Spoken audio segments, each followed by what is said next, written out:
But the only way out was to go straight up this embankment. And we're looking down this way, and we're probably 30, 40 feet off the ground by this time. And we probably have another 30 feet that we have to climb to get up out of this ravine. And we're kind of looking at our situation. I could tell in the boys that they were more than a little concerned about what we were going to do, because we couldn't go back. We could only go up. And so I just remember I took all the poles and the tackle box, and I said, all right, guys, this is how we get out of here. We got to climb straight up this thing. So lean forward, grab onto roots, dig in, and just climb for all you're worth. We got to go straight out. They kind of looked at me and I'm like, trust me, that's going to be the best way to get out of here. Now, why they would trust the one who already got them in that situation, I don't know, but trust me, it's the only way out. And I'll never forget, as they went in front of me, seeing those guys digging in as they climbed up that ravine. When we got to the very top of it, I actually had to push them up over the top of it.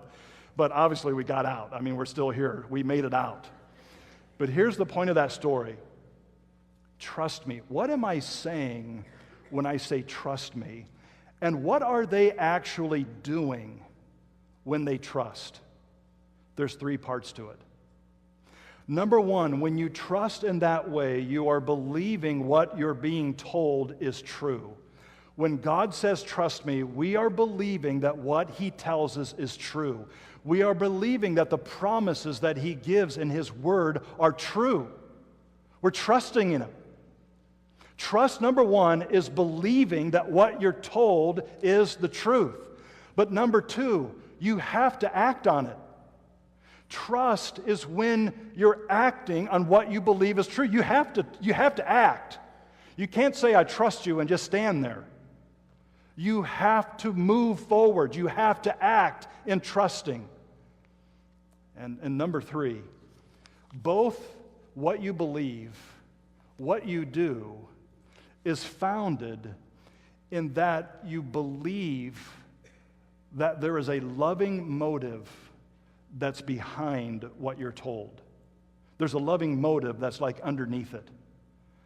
The one who's telling me this is telling me this because he loves me. Those 2 sons know that their dad loves them. It may not make sense to them how they're going to get out, but they believe what he says. They actually climb, but they do it because they believe that there is a loving motive that's behind. When you trust in the Lord, that is in essence what you are saying. Every time you trust in the Lord this coming week, you are saying, I believe God is true. His promises are true.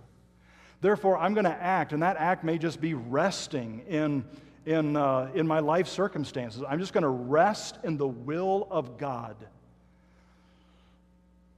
And I'm going to do this because I know God loves. The motive of the heart of God is one of love.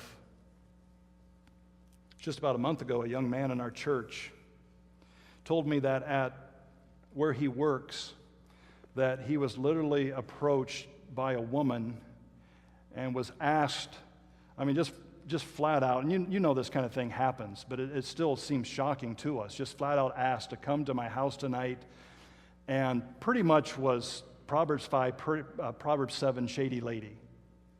Just making the offer and trying to lure this young man. Stop and think about it.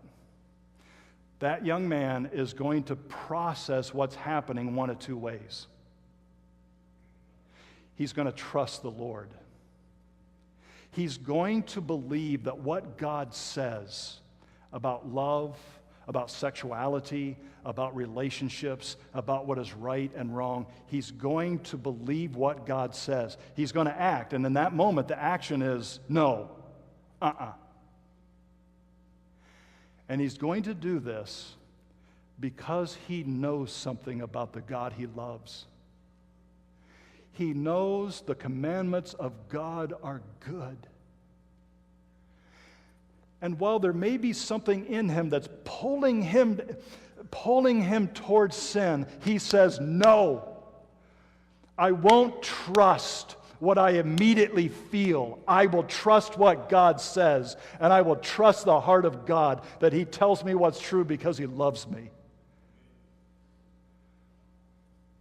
And this young man, member of our church, said, no, I love God. Or he's going to lean on his own understanding. He's going to be wise in his own eyes. And you can read chapter 5 and chapter 7 of Proverbs and see exactly where that leads. I'm just asking you, how are you processing life in your heart? Because that's where you're really living. That's where your relationship with God is really happening. Trust in the Lord. He loves you. He tells you what is true and good.